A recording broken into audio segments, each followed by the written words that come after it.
This is Nightly Business Report with Tyler Matheson and Sue Herrera. Buckle up. Janet Yellen heads to Capitol Hill. Britons head to the polls, and investors fasten their seatbelts for what may be a rocky week. Difficult to crack. Wal-Mart has had a hard time growing its business in China. So today it made a move to help change that. Cooling off? Are companies starting to cut back on once hot wellness benefits? Those stories and more tonight on Nightly Business Report for Monday, June 20th. Good evening, everyone. I'm Sharon Epperson, in tonight for Sue Herrera. And I'm Tyler Matheson. Welcome, everyone. Well, it was a strong start to the week for stocks. Federal Reserve Chair Janet Yellen heads to Capitol Hill tomorrow for 2 straight days of testimony. The focus, the economy, which, as you probably know, has experienced an unexpected dip of late. One issue sure to come up is the UK referendum later this week on whether that country should leave the European Union. That vote happens Thursday, ending a bitter campaign between the Leave and the Remain camps. But today, U.S. investors voted to stay in stocks, that is. The Dow Jones Industrial Average rose 129 points to 17,804. NASDAQ added 36, and the S&P 500 was up 12. Bob Pisani has more on the big week ahead. It's going to be a very busy week, capped off by the Brexit vote in the UK. Now, this Brexit thing has traders utterly confused. It's gotten a lot more complicated than just should we stay in or stay out of the European Union. So last week, the market seemed to move toward the idea that the UK would exit the European Union and stocks were down. So the greatest surprise to traders then would have been if the vote was to stay in the EU. The markets would have rallied big. But now that's reversed somewhat. The market has now rallied on the belief that the UK is now likely to remain in the EU. And it's likely that at least a part of the rally we would have had this Friday had the UK stayed in the European Union has happened today. So now it's the opposite. The risk to the market is to the downside. That is, the greatest market move will come if there is a vote to leave. So the market's gyrated so much that traders are no longer sure how much the market might move if there is a vote to stay in or stay out. You get it? Okay, then we have Fed Chair Janet Yellen. She'll be testifying on Capitol Hill for the next 2 days. Investors will be looking for any major clues about the pace of future rate hikes and whether a British vote to leave the European Union could derail the Fed's plans to raise rates later this year. For Nightly Business Report, I'm Bob Pisani at the New York Stock Exchange. With just a few days to go before Britain's vote on the future of the UK, polls show there are some deep divisions. Wilfred Frost reports from London. Markets around the world have rallied as fears that Britain might vote to leave the European Union this Thursday have eased. The Financial Times poll of polls before the weekend gave a 5-point lead to the Leave camp. That poll now at 44% for both sides. The main reason for the shift is a growing sense of unity amongst those who wish to vote Remain. That follows the tragic shooting of lawmaker Joe Cox last week, who backed the Remain camp. It comes at the same time as there is disunity in the Leave camp. Nigel Farage, the leader of the UK Independence Party, releasing a particularly divisive poster on immigration. The market's certainly responding to those polls. However, I spoke to one political consultant and asked him whether the move in the polls this weekend had been exaggerated. I do think it's exaggerated. I do. I think there are millions of people still making their minds up. So people say the bookies always get it right. They don't, because they got the last election wrong. Either way, with just 3 days until Britain goes to the polls, markets are certainly dancing the tune of the latest Brexit news flow. For Nightly Business Report in London, I'm Wilfred Frost. The world's biggest automaker supports Britain remaining in the EU. Toyota warns that a leave vote may lead to levies of as much as 10% on the cars it builds in the UK. That would make the cars more expensive and potentially hurt sales.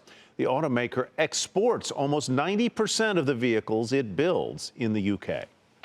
So how will all of this big news from this week, from the vote to Europe to Janet Yellen's congressional testimony, impact the financial markets? Michael Farr, president of the money management firm Farr, Miller & Washington, joins us right now. Michael, good to talk to you. Hi, Sharon. Listen, there is so much concern over Brexit, but first we have to deal with Janet Yellen's testimony and what we're going to hear there. Likely she is going to talk about what she does all the time, which is economic uncertainty, and that is heightened with this Brexit referendum vote coming up. What do you think will be most important to hear from her as she heads to Capitol Hill? Well, certainly, Sharon, tomorrow she's going to talk about her data dependency, and I think she's probably going to do her very best not to give any clue as to direction. But it seems to me that a rate hike, certainly before the election, is clearly off the table. And I think that this Brexit is just another excuse, and it's starting to drive me crazy. I'm sick of excuse after excuse. The Fed has been there with money and easing monetary policy and keeping rates artificially low now for 7 years. They got to get out of the way. It's time for them to go, and they'll never run out of excuses. So you think they're just sort of afraid of their shadow, I guess, would be my way of putting it. Let's talk about where you see stock prices right now. But Tyler, it seems that they're not only afraid of their shadow, but it seems that they've taken on the weight of economic and political stability around the world. That's not our job, and there's always going to be another Greece. There's always going to be another Brexit. Stick to our monetary policy. There's plenty of cash out there, and rates are very low. Cut it out. And last fall in September, when you and I were together down there, it was China worries that sort of froze them in place. You've got rates which ultimately at some point are going to start to rise. A lot of the cost cuts that companies could make have already been taken. Profit margins are coming down. Wages are going up. Prices are pretty close to record highs. That doesn't argue for much more room to move up for stocks. Well, it doesn't argue for much more room to move up for stocks, but with everything you just mentioned, low rates and markets near all-time highs and the employment rate dropping, however you want to measure it, our economic data are not bad, and therefore the Fed should use this as an excuse, I think, to get out of the way. But stocks are near to all-time highs, and if the old rule is to buy low and to sell high, this ain't low, so you need to be really cautious about the dollars that you commit. You've got to understand balance sheets, because sooner or later, when the Fed gets out of the way, we're going to return to a real market economy where buyers pay what they're willing to pay and sellers will accept a price, and then you're going to really need to know that you've got value. Yes, Michael, quickly, what do you see as a buy right now? You're very interested in defensive names? I like defensive names. I like some of the names that haven't really been in favor. I think you have to take a look at some of the banks at sort of 1.1 times book. It was a call I made on your show a month or two ago. It's worked out very well. I think that continues to work. Look at some of the pharmaceuticals. And then a name I've been liking recently is Ross Stores. That's one that I've been interested in nibbling away at. I own it personally. My firm owns it. It's not a recommendation to buy or sell. But some very interesting things out there if you can get them for the right price. All right. Michael, got to leave it there. Good to see you as always. Nice to see you. Thanks for having me. Michael Farr in Washington with Farr, Miller, and Washington.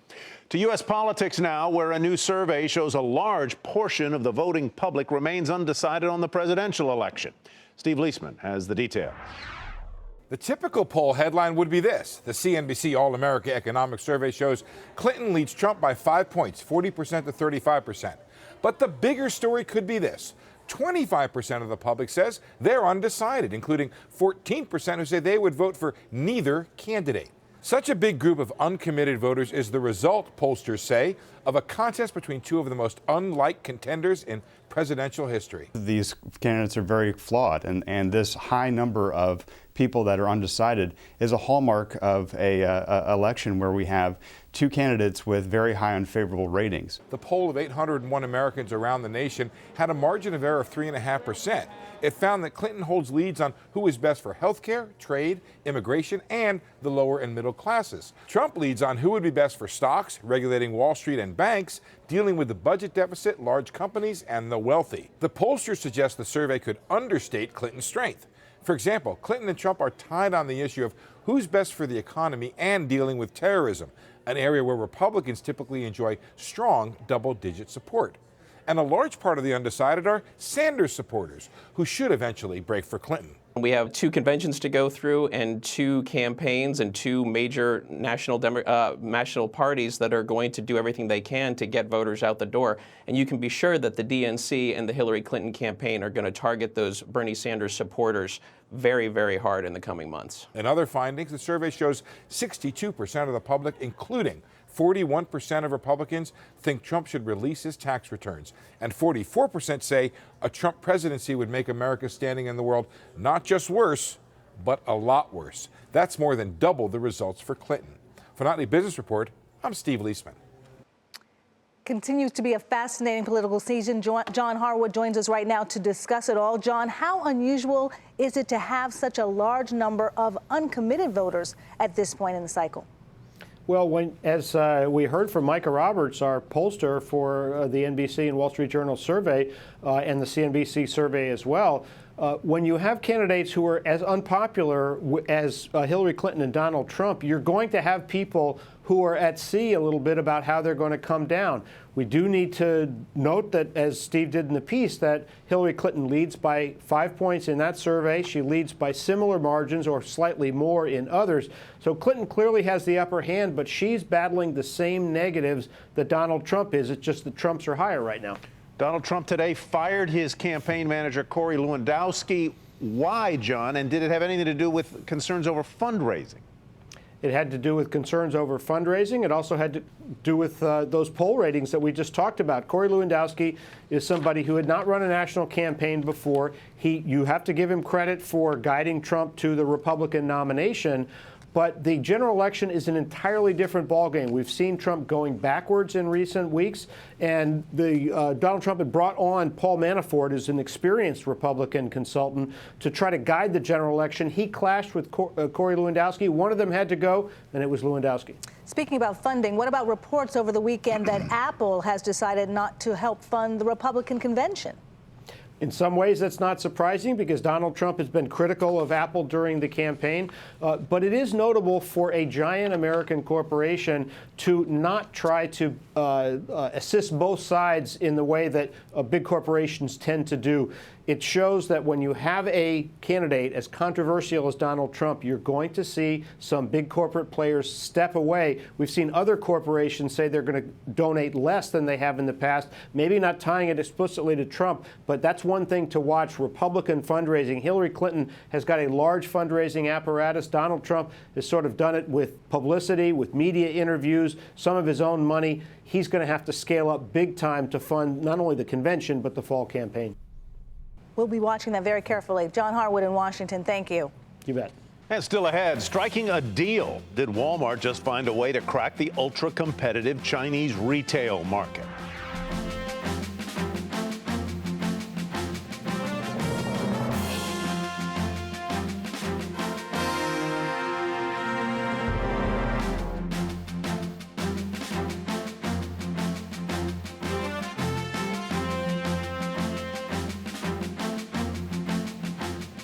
Walmart has struck a deal to help build its business in China. The Dow component is teaming up with JD.com, China's #2 e-commerce company, to potentially get a bigger piece of a very competitive retail industry in that country.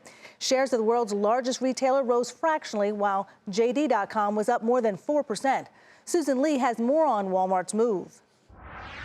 This is Walmart's way of muscling up in China's online business. Walmart is selling its Chinese online seller Yihaodian to China's second largest e-commerce company, JD.com, in an all-share deal worth roughly $1.5 billion. Now, what this deal means is that Walmart recognizes that the future of China is online, and they need a local partner who knows a thing or two about selling online in China. So why not partner up with the fastest growing Chinese e-commerce player, JD.com, whose revenue growth has now exceeded Alibaba's for 7 straight quarters. Well, it looks like it's going to help them a fair amount. They're going to get a lot of new eyeballs to the site.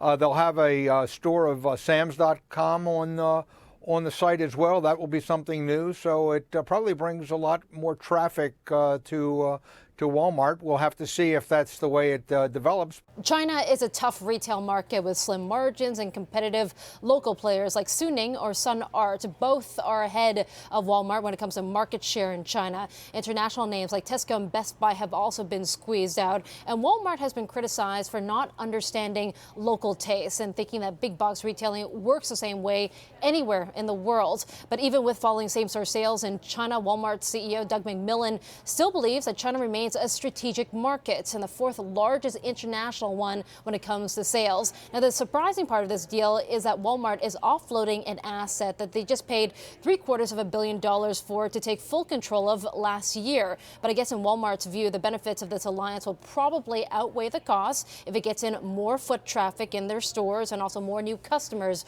rolling in. For Nightly Business Reports, I'm Susan Lee.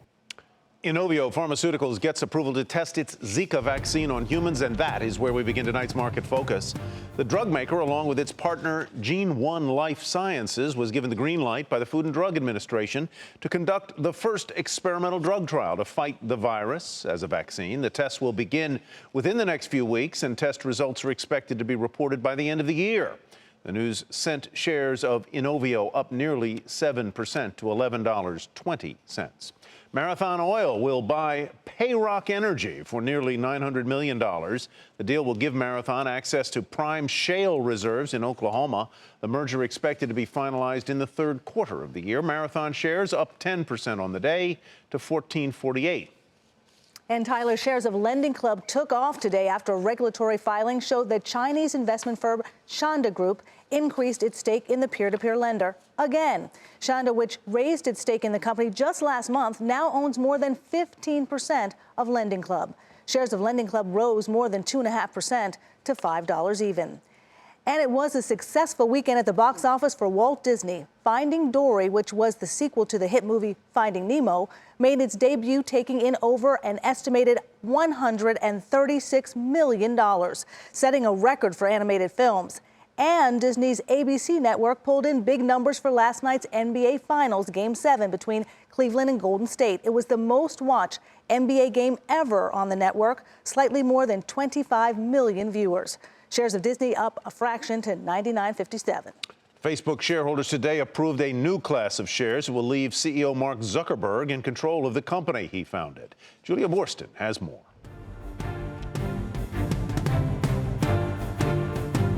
Mark Zuckerberg, with about 60% of voting shares of Facebook, got all of his proposals adopted at today's shareholder meeting. The company's board re-elected and a proposal to solidify his control of the company approved. Zuckerberg laying out his vision for the company and a roadmap to grow revenue.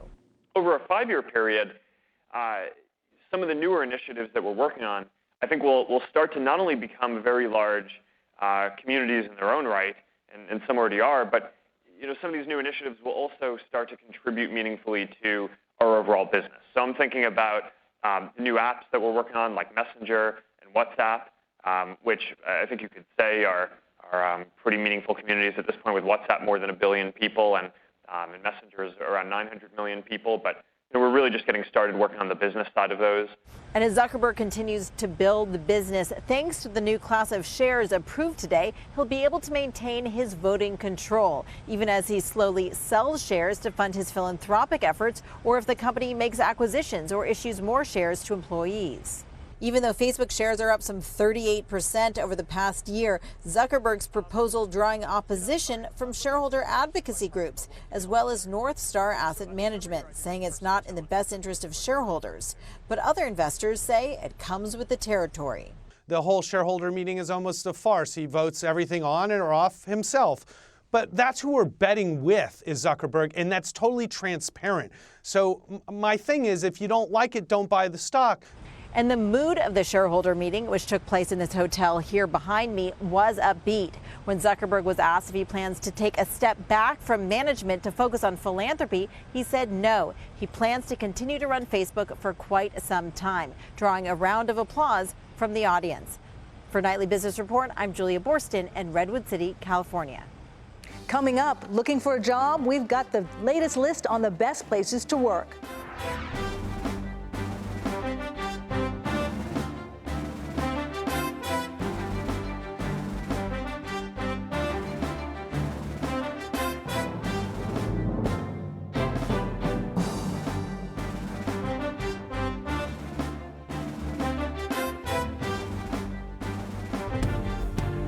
Here's a look at what to watch tomorrow. As we reported, Fed Chair Janet Yellen testifies on the economy in front of the Senate Banking Committee. European Central Bank President Mario Draghi speaks on the European economy, and FedEx, often viewed as an indicator of the economic health in the U.S., will report earnings. That is what to watch Tuesday. A major victory for the daily fantasy sports business. Over the weekend, New York State lawmakers moved to legalize the multi-billion-dollar industry, which has come under scrutiny in recent months. The CEO of DraftKings, one of the biggest daily fantasy sports companies, applauded the move and says other states may follow. A lot of states are watching what's happening in New York. New York often does serve as a beacon for other states, but it depends on the state. The bill in New York now gets sent to the governor, but it's unclear whether he will sign the legislation. Comcast, the parent company of CNBC, which produces this program, is an investor in DraftKings rival FanDuel. Retirement savers should expect less. That's the word from the chairman and CEO of BlackRock, Larry Fink. In an interview, the head of the world's largest asset manager said returns from a typical retirement portfolio likely won't be as high as they once were. I think it'd be wrong if you expect anything beyond 4 or 5% at this time. If you're putting money to work today, you should be savings with that objective. And if you earn more, obviously you can mitigate that. But if you go into that without that assumption, I think you're going to be wrong. Fink went on to explain that as you do get closer to retirement, the asset mix of a typical retirement portfolio changes and tends to favor bonds over stocks. There is a fierce battle among companies to attract the best workers, and LinkedIn, using data from more than 430 million members, is out with its first ever ranking of the most sought after employers. Deidre Bosa has more. The results are in, and tech is winning the talent war. In the U.S., Google takes the top spot, followed by Salesforce, Facebook, and then Amazon. But it's not just the top 5 or 10 that's dominated by tech names. The industry makes up nearly half the list. Part of the appeal may be in perks and benefits that go far beyond the usual. Salesforce offers employees mindfulness areas designed with help from monks. Airbnb gives its workers a $2,000 travel stipend. And music discovery platform Pandora, which comes in ahead of heavyweights like Starbucks and Cisco, even pays for its workers to have gender affirmation surgery. But perks aren't everything. I think perks are important. Perks are kind of a baseline. You have to have them, but people don't go to work for these perks. There are so many founder-led companies. Right, yeah. And something like a Benioff who can say, this is my company, I believe in monks in the office, I believe in giving back, you can have 7 days off to volunteer. Those are the kind of things people want to work for, places that they feel inspired. Right. Indeed, the list suggests that people are seeking growing companies over blue-chip stalwarts. Absent from the list are huge, profitable Fortune 500 companies like Disney or Procter & Gamble or GE. And not a single company in the energy or retail sector show up either. Many of the top attractors are also top market performers. The top 5 names on the list have all at least doubled their share price in that period compared to the S&P's 65% return. Employees, like investors, are following the money. Deirdre Bosa for Nightly Business Report in San Francisco. While some employers are offering more perks, others may be scaling back. According to a new survey by the Society for Human Resource Management, employers are cutting down on certain wellness programs. The report found that perks that were once considered hot, like on-site flu shots and health coaching, have declined over the past year. So what's changed, and what does it mean for other workplace wellness benefits? Evren Essen is Director of Survey Programs at the Society for Human Resource Management. Welcome, Evren. What did your study show exactly? What kinds of programs are getting scaled back? Well, we have seen an increase in, we had been seeing an increase in wellness benefits over the last 5 years. This year, we did start to see a decline in certain types of wellness programs, and these were probably programs that were underutilized and perhaps didn't have a large return on investment for employers. And so we did see a decrease in health and lifestyle coaching, as well as a decrease in areas that would also have a more individual type of programs, for instance, chronic disease prevention. And so that individual focus and attention, those types of programs we saw a decrease in. Well, a lot of folks have said for many years, I think, at least anecdotally in the workplace, show me the money. Rather than have this particular perk, I'd like to have a bonus, or I'd like to have a little bit of extra money in my paycheck. Are we seeing more employers moving in that direction to giving monetary bonuses? Well, we are actually seeing more sign-on bonuses for executives and non-executives. And then we've also seen an increase in spot bonuses over the last year, and so this does indicate that organizations are using bonuses as a way to reward employees and to recruit their top candidates. Are those bonuses tied to wellness goals, or are those just sort of recruitment bonuses, as opposed to being paid $500 if you join a stop smoking program at work and you stop smoking, or you lose 30 pounds or whatever? Well, both. On one hand, we are seeing monetary bonuses for select areas related to performance. But in terms of wellness, that is one area that we did see an increase as well.